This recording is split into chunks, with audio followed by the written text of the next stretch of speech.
হঠাৎ করে আলোচনায় এসেছে সুব্রত বাইনের নাম।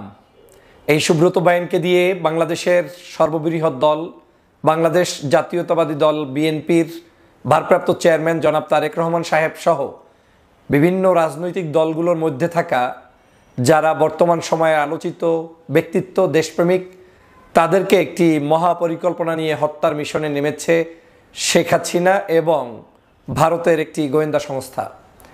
আপনারা জানেন, শেখ হাসিনা যখন ক্ষমতায় সেই থাকা অবস্থায় লন্ডনে পর্যন্ত সেই সুব্রত বাইনকে পাঠিয়ে দিয়ে তারপরে যেভাবে তারেক রহমান সাহেব রেগুলার যেই মসজিদে নামাজ পড়েন সেই মসজিদের যাতায়াতকে কেন্দ্র করে, যাতে করে ওটাকেই টার্গেট নিয়ে তাকে যে কোনো মূল্যে দুনিয়া থেকে শেষ করে দেয়া যায়, তার একটি পরিকল্পনা নিয়ে এগিয়েছিল গত ফ্যাসিস্ট শেখ হাসিনা সরকার। শেখ হাসিনা সরকারের অধীনে থাকা স্বরাষ্ট্রমন্ত্রী, বিভিন্ন গোয়েন্দা সংস্থার লোক, তারপরে সেই জায়গার মধ্যে উল্লেখযোগ্য শেখ হাসিনার কয়েকজন কোরামের সদস্য যারা এই হত্যাকাণ্ডটি সম্পর্কে ওয়াকিবহল, তারা জানতেন এবং সেটা সম্পূর্ণ শেখ হাসিনার নির্দেশে পরিচালিত হবে, সিগন্যাল রয়েছে, সেভাবেই প্রশিক্ষণ, ট্রেনিং দেওয়ানো হতো এই সুব্রত বাইনকে। আপনি জানেন যে তিনি একজন আন্তর্জাতিক সন্ত্রাস, একজন মানুষকে কিল করার জন্য, হত্যা করার জন্য কিলিং মিশনের বিশেষ ট্রেনিং প্রাপ্ত ব্যক্তি হচ্ছে এই সুব্রত বাইন। তিনি ভারতে পালিয়েছিলেন, তারপরে তিনি নেপালে, পার্শ্ববর্তী বিভিন্ন জায়গায় তার অপকর্ম রয়েছে। জেল থেকে বের হয়ে বাংলাদেশে এসেছিলেন ভারতের বর্ডার পাস করে, এবং বাংলাদেশে আসার পরে তাকে বিশেষ পদ্ধতিতে এই ট্রেনিংগুলো আবার নতুন করে দেওয়ানোর জন্য বিভিন্ন ধরনের কার্যক্রম পরিচালনা করেছে বলে আমরা সংবাদ পেয়েছি আমার দেশ পত্রিকার একটি বিশেষ রিপোর্টে। আপনারা জানেন, এই সুব্রত বাইনকে দিয়ে যে পরিকল্পনাটা ছিল সেটা হচ্ছে লন্ডনের যে বাংলাদেশ অ্যাম্বাসেডর ছিল এক ভদ্র মহিলা, সেই মহিলাকে পর্যন্ত এই হত্যাকাণ্ডটির সাথে জড়িত করা হয় এবং তিনিও নাকি সেটার সাথে সরাসরি সম্পৃক্ত ছিলেন যে তারেক রহমানকে হত্যা করা হবে। আমরা যখন ব্যস্ত ভারতের সাথে সম্পর্ক রাখতে, বিভিন্ন রয়ের ফাঁদে, গোয়েন্দা সংস্থার ফাঁদে আমরা পাড়া দিয়ে আমাদের দেশের রাজনৈতিক অস্থিরতা বৃদ্ধি করছি, নিজেদের দেশের মধ্যে সুসম্পর্ক নষ্ট করছি, এক রাজনৈতিক দল আর এক রাজনৈতিক দলের সাথে আত্মঘাতী সম্পর্কে লিপ্ত হচ্ছি, সেই মুহূর্তে আজ এই খবরটি আমাদের বাংলাদেশের রাজনৈতিক অঙ্গনে নতুন করে ভাবিয়ে তুলেছে। আপনারা জানেন, শহীদ রাষ্ট্রপতি জিয়াউর রহমানকেও একই উপায়ে বিদেশি গোয়েন্দা সংস্থার সরাসরি নির্দেশনায়, পরিকল্পনায় হত্যা করা হয়েছিল এবং সেই হত্যার মধ্য দিয়ে বিএনপির রাজনীতিকে ধ্বংস করতে চেয়েছিল। শহীদ রাষ্ট্রপতি জিয়াউর রহমান বাংলাদেশের মানুষের কাছে সম্মানিত, শ্রদ্ধাস্পদ একজন ব্যক্তি ছিলেন, ভিশনারি লিডার ছিলেন, ধার্মিক ব্যক্তি ছিলেন, ইসলামী মূল্যবোধের ব্যক্তি ছিলেন, জাতীয়তাবাদী মূল্যবোধের ব্যক্তি ছিলেন, সকল ধর্মকর্ম মানুষের কাছে একজন গ্রহণযোগ্য মানুষ ছিলেন। বিশেষ করে এদেশে আওয়ামী বিরোধী প্ল্যাটফর্মের একজন ঐক্যবদ্ধ নেতা ছিলেন। তাকে সবাই মিলে সেই সময় ফেসিবাদ তথা সেই যে বাকশাল ছিল, বাকশালের বিরুদ্ধে জিয়াউর রহমানেরকেই সবাই মেনে নিয়েছেন এবং তার সেই ব্যক্তিত্ববোধ পার্শ্ববর্তী দেশকে ভাবিয়ে তুলত, যে কারণে তাকে হত্যা করা হয়েছিল। ঠিক আজকের একই উপায়ে তার সন্তান, জিয়াউর রহমানের সন্তান জনাব তারেক রহমান সাহেবকেও লন্ডনে বসে হত্যার পরিকল্পনা করতে পারে, এর চাইতে নিগৃহীত, এর চাইতে খারাপ কাজ, এর চাইতে খারাপ নিউজ আমাদের এই বাংলাদেশিদের জন্য, দেশের জন্য নেই। তার মানে এখন ভাবতে পারেন যারা বিএনপির নেতাকর্মী রয়েছেন এবং আমরা রয়েছি, যারাই আছেন, যারা বাকবাকুম করছেন, খুব বেশি উচ্ছ্বাসিত হচ্ছেন, মনে মনে ভাবছেন যে পার্শ্ববর্তী দেশ আপনাদেরকে বিশাল কিছু করে দিবে, উপকার করবে, উপকার না, আপনাদের পিছন থেকে ঢুকাবে আর আপনাদের দ্বারাই এই দেশটাকে ধ্বংস করার জন্য ষড়যন্ত্র করবে এবং ষড়যন্ত্রের ফাঁদে আপনাদেরকে পাড়া দেয়াবে। তারা কখনোই আপনার বন্ধু হতে পারে না, তারা এই দেশের কোনো রাজনৈতিক দলের বন্ধু না। আমি সবসময় স্পষ্ট কথা বলতে পছন্দ করি, যারা আজকের তারেক রহমান সাহেবকে হত্যা করতে চায় তারা বাংলাদেশের বন্ধু হতে পারে না, বিএনপির বন্ধু হতে পারে না, বিএনপি পরিবারের হতে পারে না, এই দেশের মানুষের বন্ধু হতে পারে না। রাজনৈতিক মতপার্থক্য থাকতে পারে, জনাব তারেক রহমান সাহেবের সাথে যদি মতনৈক্য হয়, আপনি ডায়লগ করবেন, টকশো করবেন, প্রতিবাদ করবেন, কিন্তু কোনো মানুষকে ধ্বংস করে দিয়ে, শেষ করে দিয়ে এই কাজ তারাই করতে পারে যারা মূলত রাজনীতি বিশ্বাস করে না এবং সন্ত্রাসী পদ্ধতিতেই অবৈধ পথে থাকতে চায়। নিশ্চয়ই আপনাদের ধারণা আছে যে আওয়ামী লীগ কেন 41 সাল পর্যন্ত ক্ষমতায় থাকতে চেয়েছে। এটাও তার একটা পরিকল্পনার অংশ। তৎকালীন সময় তার বিচারে এই 5ই আগস্ট হবে এগুলো তো আর শেখ হাসিনার মাথায় ছিল না। তার বিচারে ছিল যে বাংলাদেশের পতন যদি হয় তাহলে এই বিএনপি জামাতের কাছ থেকেই হবে। অতএব 3টি জায়গাকে টার্গেট করো, বিএনপি, জামাত এবং এই সাম্প্রতিক সময় এখন এনসিপিকে নিয়ে আসলো। তো শেখ হাসিনা যখন পরিকল্পনা করেছে সেই সময় বিএনপি জামাতের নেতাদেরকে হত্যা করতে চেয়েছে, বিশেষ করে তারেক রহমানকে চেয়েছে, কারণ তারেক রহমানই তৎকালীন সময়ে আওয়ামী বিরোধী আন্দোলনের জন্য নেতৃত্ব দিতে বিএনপি সহ বিভিন্ন আন্দোলন সংগ্রামের নেতৃত্ব চালিয়ে গিয়েছিলেন।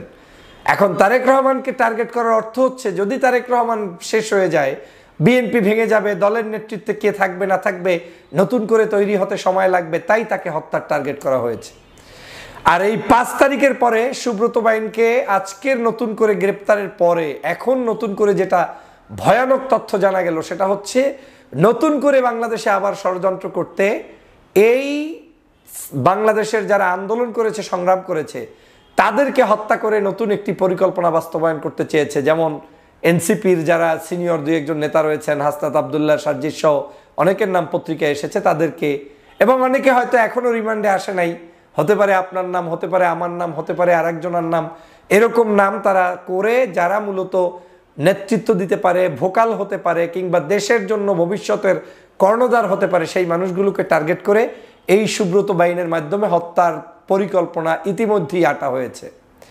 এবং শুধু তাই নয়, আপনারা শুনলে অবাক হবেন, এই সুব্রত বাইনকে ভারত থেকে বাংলাদেশে আনার পরে একটি বিশেষ শাখার বিশেষ ব্যক্তির তত্ত্বাবধানে প্রায় 3 মাসের অধিক তাকে একটা বাসায় রাখা হয় এবং পরবর্তীতে তার মেয়ের সাথে যোগাযোগ করার বিশেষ ব্যবস্থা করে দেওয়া হয় এবং তাকে বলা হয় যে তোমাকে পাকিস্তানি পাসপোর্ট দিয়ে লন্ডনে পাঠিয়ে এই দাড়ি এইভাবেই রাখতে হবে, এই চেহারায় থাকতে হবে, এভাবে করে তোমাকে যে কোনো মূল্যে লন্ডনে যেতে হবে। তারেক রহমান যেখান থেকে নামাজে যায় আসে ওটা হবে তার টার্গেটের জায়গা, ওখানে শেষ করে ওখান থেকে আবার সমগ্র পরিবার সহ সবাইকে আমেরিকা, লন্ডন সেই সব জায়গায় তারা প্রতিষ্ঠিত করে দিবে এবং তাদেরকে সেই মানের অর্থনৈতিক সহযোগিতা বিভিন্নভাবে হুন্ডির মাধ্যমে এবং বিভিন্নভাবে করেছে। সেটা আজকের নতুন করে প্রকাশ পাওয়া শুরু হয়েছে। শুধু তাই নয়, এখন এই মুহূর্তে আওয়ামী লীগ সেই ষড়যন্ত্র যেহেতু বাস্তবায়ন করতে পারে নাই, 5 তারিখ ঘটে গিয়েছে। এখন 5 তারিখ হওয়ার কারণে আল্লাহ তাআলা হয়তো জনাব তারেক রহমান সাহেবের এই হায়াত দীর্ঘ রেখেছেন এবং আল্লাহ রক্ষা করেছেন। না হয় এতদিনে হয়তো শেখ হাসিনা এই ষড়যন্ত্র বাস্তবায়ন করেও ফেলত এবং এই ষড়যন্ত্র যে বাস্তবায়ন করতো সেটার কিছু নমুনা আমার কাছেও আছে। আমি প্রায় গত 7-8-10 বছরে যত সমালোচনাই করি না কেন, বেশি ভিকটিম হয়েছি এই নির্বাচনের ঠিক 1 বছর আগ থেকে, মানে হাসিনার 24-এর নির্বাচনের 1-2 বছর আগ থেকে টার্গেট করা হয়েছে।